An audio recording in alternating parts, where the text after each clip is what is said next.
నమస్కారం. ఎమ్మెల్యే రఘురామకృష్ణరాజు గారు. నమస్తే అంజీ గారు. ఎలా ఉన్నారు సార్?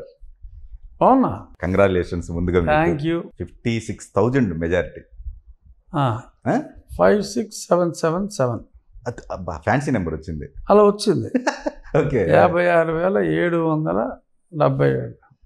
మేబీ ఏడుకొండల వెంకటేశ్వర భక్తుని కాబట్టి ఆ చివరిలో 3 ఏళ్ళు వచ్చినట్టున్నాయి. లాస్ట్ మినిట్లో నాటకీయ పరిణామాల మధ్య మీది టికెట్ ఓకే అవ్వటం అసలు అవుద్దో కాదు. ఒక పక్కన అదొక 18 రోజుల ముందు అవును. నామినేషన్లు స్టార్ట్ అయినా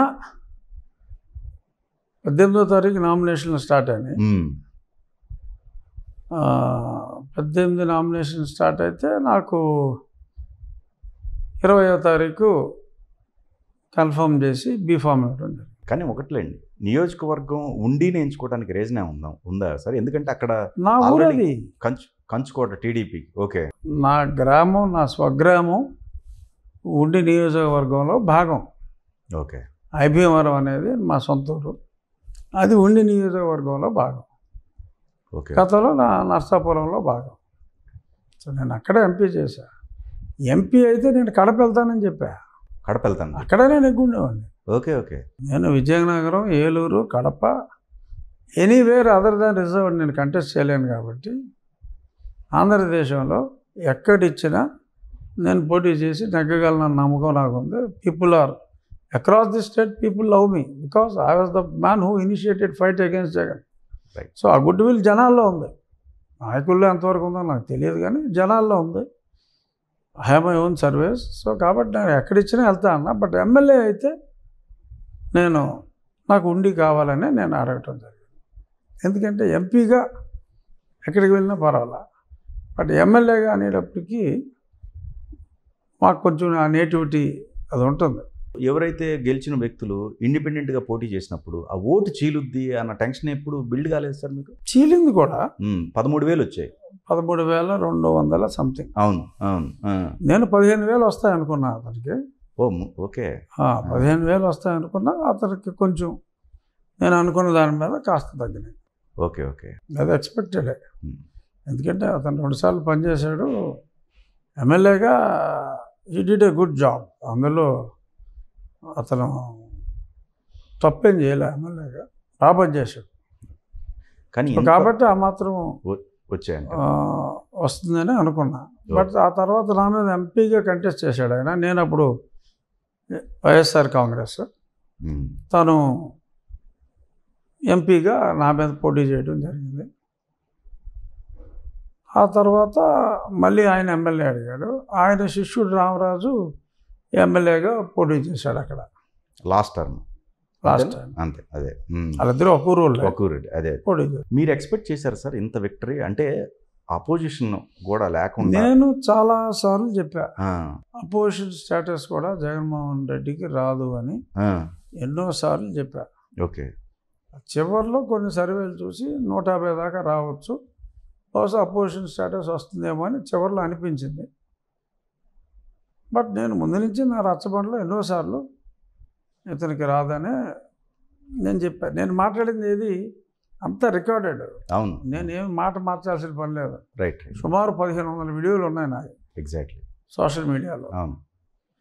సో అది ఎవరన్నా చూడాలంటే కూడా 4 రోజులు పడుతుంది. నేను మాట్లాడింది అంతా రోజుకి 24 గంటలు చూస్తాయి. అంత కంటెంట్ ఉంది. ఇక్కడేమో నేనేం అబద్ధాలు ఆడివాడిని కాదు, అంత రికార్డెడ్గా ఉంది. కరెక్ట్. అవును. చెప్పలేదని తప్పించుకోవడానికి ఏమీ లేదు. సో అది అందరికీ తెలిసిందే. నేను ఎప్పటి నుంచో చెప్తున్నా, ఈ రకమైన బిహేవియర్ ఉంటే ప్రజలు భయపడవచ్చు, కానీ ఎన్నికలు ఎప్పుడు వస్తాయా, పోలింగ్ ఎప్పుడు అని తెల్లారుదాం నుంచి లైన్లో నుంచుని గుద్దుతారని నేను 6 నెలల క్రితం చెప్పాను. అలాగే వచ్చారు, 5:30కే వెళ్ళిపోయారు క్యూలోకి. కసి. ఇప్పుడే ఎక్కడో ఒక చిన్న స్టేట్మెంట్ చూశాను సార్. ఈ రిజల్ట్స్ చూశాక అసలు హిమాలయాలు వెళ్దాం అనుకున్నా నేను. అంటే ఈ 40% ఓటింగ్ ఉందని ఆగాను అని చెప్పేసి సన్నిహితులతో చెప్పుకున్నట్టుగా పేపర్లో చూసి, ఈ పేపర్లో. Right, exactly. ఉంటుంది మరి, బాధ ఉంటుంది మరి. జనాలు చాలా బాధ పెట్టాడు అతను. సో ఈ రిజల్ట్ అతను ఎక్స్పెక్ట్ చేయలేదు తప్ప, నేను ఎప్పటి నుంచో చెప్తాను రిజల్ట్ ఇలా ఉండబోతుందని. ఎవరైనా కూడా ప్రజల్ని విస్మరిస్తే ఇదే పరిస్థితి. అతను ప్రజలనే కాదు ప్రజా నాయకుల్ని కూడా విస్మరించాడు జగన్మోహన్ రెడ్డి. సో ఫలితం చూసాం. నెగ్గిన వాళ్ళైనా గతంలో అతనికి వచ్చిన 40, గతంలో తెలుగుదేశానికి వచ్చిన 40 వీళ్ళకి వచ్చింది. ఇప్పుడు మా ప్రభుత్వం అయినా మేము ప్రజల్ని గౌరవించాలి, ప్రజాప్రతినిధుల్ని ఇంకా ఎక్కువగా గౌరవించాలి. మళ్ళీ మేము అధికారులకే ప్రయారిటీ ఇస్తాం, ప్రజాప్రతినిధులకి పెద్దగా గౌరవం ఇవ్వని దూరంలో వెళ్తే అల్టిమేట్ నిర్ణయాధికారం ప్రజలది. ఆ ప్రజానాయకుడిని గౌరవించినప్పుడు మరి ఆ నాయకుడిని కూడా ప్రజలు గౌరవించరు. అంటే ఫ్యూచర్ ఎలా ఉండొచ్చు అండి? ఫ్యూచర్ బాగుంటుందని ఉంటుందా? పార్టీ పరంగా ఫ్యూచర్ ఉంటుందా? వైఎస్ఆర్ కాంగ్రెస్ ఫ్యూచర్ ఎలా ఉండొచ్చు అండి? అంటే నాయకుడు తీసుకునే తీరుని బట్టి. ఇప్పుడు నాయకుడు ఇలాగే హిమాలయాలకు వెళ్ళిపోయి తపస్సు చేసుకుంటానంటే ఇంకో థర్డ్ ఫ్రెండ్ వస్తుంది. అంటే కొంతవరకు కూడా అంటే ఈ రానున్న రోజుల్లో కన్ఫర్మ్డ్గా ఇంకొక పార్టీతో విలీనం అవ్వచ్చు, అయ్యే అవకాశాలు ఉంటుంది అనే వార్తలు కూడా కాంగ్రెస్తో అని వార్తలు వస్తాయి. కాంగ్రెస్తో ఏముంటుంది, జోగి రాసుకుంటే బూడిద రాలినట్టే ఉంటుంది అనుకుంటున్నా. ఇప్పుడు మొన్న నెగ్గింది తెలుగుదేశం కాదు, జనసేన కాదు, జగన్ తనను తాను ఓడించుకున్నాడు. అలాగే మమ్మల్ని మేము ఓడించుకుంటే తప్ప మళ్ళీ మేమే వస్తాం. అదేలేండి, ఓకే, అట్లా చెప్పారు, ఓకే, రైట్. మొన్న జగన్మోహన్ రెడ్డి తనను తాను ఓడించుకున్నాడు తప్ప అతని మిస్బిహేవియర్ విత్ ద పబ్లిక్, అతని యారోగెన్స్, ఎమ్మెల్యేలని అతను అవమానించిన తీరు, ఆ ధనంజయ రెడ్డిని కలుగు లేకపోతే సజ్జలను కలుగు అని. ఇప్పుడు నువ్వు నీ ఎమ్మెల్యేలను గౌరవించినప్పుడు నీ ప్రజలు నీ ఎమ్మెల్యేలను గౌరవించడం, నిన్ను గౌరవించడం, అదే జరిగింది. అవును. వాళ్ళు జగన్మోహన్ రెడ్డి సర్వనాశనం అయిపోయాడంటే కారణం ఎవరు? 1 జగన్మోహన్ రెడ్డి, 2 నేను. ఓకే. అతను చేసిన తప్పుల్ని 4.5 సంవత్సరాలుగా ఏకరువు పెట్టి సమాజంలో ఉన్న ప్రతి వ్యక్తికి చేరేలాగా చేశా. అతను చేసిన తప్పుల్ని ఏదో ఒక మాధ్యమం ఉండాలి కదా. అవును. చేరవేసే మాధ్యమం, చేసిన తప్పుల్ని ప్రజలకు చేరవేసే మాధ్యమం ఒకటి ఉండాలి. ఆ మాధ్యమంగా ఢిల్లీలో కూర్చొని నేనున్నా. ఒక ప్రజానాయకుడిగా నన్ను అవమానించాడు అతను. అందరూ అవమానం చెప్పుకోలేరు. ఇప్పుడు నన్ను పోలీసులతో కొట్టించాడు. చాలామంది తెలుగుదేశం నాయకులను కొట్టారు, వాళ్ళు ఎవరో చెప్పుకోలే, నేను చెప్పా. సో ఒక రాజకీయ నాయకుడికి అవమానం జరిగినప్పుడు, ఇప్పుడు డబ్బులు తినేసి రాజకీయ నాయకులు ఉండొచ్చండి, స్మాల్ పర్సంటేజ్ ఉండొచ్చు. బట్ ఎవడైనా రాజకీయాల్లోకి ఎందుకు వస్తాడు? ఇప్పుడు సంపాదించుకున్న వాళ్ళే రాజకీయాల్లోకి వస్తున్నారు. ఎలక్షన్కి ఎంత ఖర్చు పెడుతున్నారో మీరు చూశారు. అవును. ఎలక్షన్లో ఎమ్మెల్యే ఖర్చు పెట్టిన దాంట్లో 1/10 కూడా వాళ్ళు సంపాదించలేరు. రైట్. వాళ్ళు వచ్చేది పరువు కోసం, సమాజంలో గౌరవం కోసం. అతను వ్యక్తిగతంగా నేను చేయాలి అంటే ఎంత ఖర్చు పెట్టినా సరిపోదు. ప్రజాసేవ చేయాలి అంటే this is one of the best route. కాబట్టి some of the achieved people they are coming into politics to do something better. వాళ్ళకి ఇప్పుడు ముఖేష్ అంబానీ, గౌతమ్ అదానీ రోడ్డు మీద వెళ్తే ఎవడో పట్టించుకోడు. ఇప్పుడు ఇవాళ నేను హైదరాబాద్లో ఎక్కడ వెళ్ళినా కూడా సిగ్నల్ దగ్గర ఆగితే 10 మంది నా తలుపు కొట్టి నమస్కార్ రాజు గారిని వెళ్తున్నారు. ఆంధ్ర సంగతి వదిలేయండి. రైట్. ఎందుకంటే ఒక గుర్తింపు, ఎవడైనా గుర్తింపు కోరుకుంటాడు డబ్బులు ఖర్చు పెట్టి. ఆ గుర్తింపు కోసం వచ్చినప్పుడు అతడికి ఆ సోకాల్డ్ నాయకులు గుర్తింపు ఇవ్వకుండా అరగంటగా ఉన్నారనుకో, జగన్మోహన్ రెడ్డి పతనం అయినట్టు పతనం అవుతారు for a period of time. Jaganmohan Reddy 5 ఏళ్ళు ఉన్నాడు కదా, 5 ఏళ్ళ తర్వాత పోయాడు. సో అలాగా నీ నాయకుల్ని నువ్వు గౌరవించినప్పుడు, అంటే ఇక్కడ గౌరవం ఉందా లేదని అంటలా, జనరల్గా చెప్తాను, గౌరవించినప్పుడు అలా వస్తాయి. గౌరవించినప్పుడు ఇప్పుడు గౌరవించట్లేదని నేను చెప్పట్లా, గౌరవించినప్పుడు అని చెప్తాను. అదే I'm only cautioning. Rachabanda program title మారేది ఏమైనా ఉంటుందా వెర్షన్? అంటే రచ్చబండ అవసరం వస్తుంది అని నేనైతే అనుకోవట్లా. రాదు. Okay okay okay. తప్పులు జరిగితే డెఫినెట్గా I will be the public voice. Okay okay. అందులో ఇప్పుడు అపోజిట్ కూడా లేదు. అప్పుడు జగన్మోహన్ రెడ్డి ఉన్నప్పుడు తెలుగుదేశం పార్టీ ఉంది. సరే కొన్నాళ్ళు మాట్లాడకపోయినా ఓకే, స్ట్రాంగ్ పార్టీ అది. ఇప్పుడు ఈయన హిమాలయాస్కి వెళ్ళిపోతాను అంటున్నాడు. తప్పులేం జరగవు అని నేను అనుకుంటున్నా. ఎందుకంటే చంద్రబాబు నాయుడు గారు గొప్ప రాజకీయ పరిణితి చెందిన నాయకుడు. సో ఆయన అతి గొప్ప టీంని ఎంచుకున్నాడు, బ్రహ్మాండమైన మంత్రివర్గాన్ని ఎంచుకున్నాడు. సో కాబట్టి తప్పులు జరగవని నేను అనుకుంటున్నా. నిజంగా తప్పు జరిగితే డెఫినెట్గా మారుతాను, అందులో డౌట్ పేరు మారుద్ది. జరగదని నేను అనుకుంటున్నాను. జరగదండి, జరిగే అవకాశం ఏమాత్రం లేదు. సో ఇప్పుడు గతంలో మీరు మీ పైన జరిగిన దాడి కావచ్చు ఏదైనా దానిపైన ఖచ్చితంగా దానికి సమాధానం ఫ్యూచర్లో చెప్తా అన్నారు. మరి ఇప్పుడు దానికి సంబంధించిన కార్యాచరణ అంతా ప్రిపేర్ చేసుకున్నారా? నేను కంప్లైంట్ ఇచ్చా, 20 రోజులు అయింది, ఇప్పుడు దాకా ఉలుకు పలుకు లేదు. డీజీపీ తోటి కూడా మాట్లాడా, ఇంకా ఎఫ్ఐఆర్ కట్లా.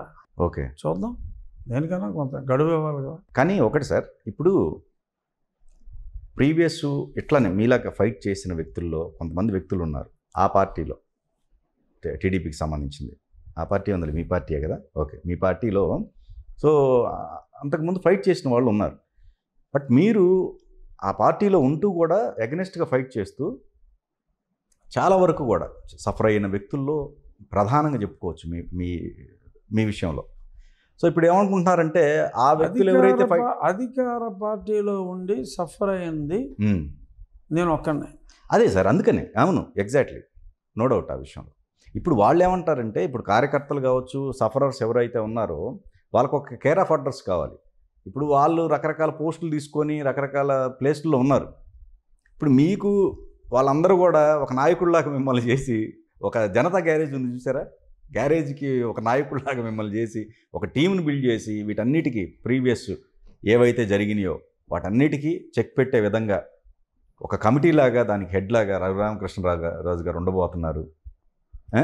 అదే ఉండదు. నేను ఎటువంటి పదవి ఈ ప్రభుత్వంలో నాకు వస్తుందని నేనేం ఎక్స్పెక్ట్ చేయట్లా. అవునా?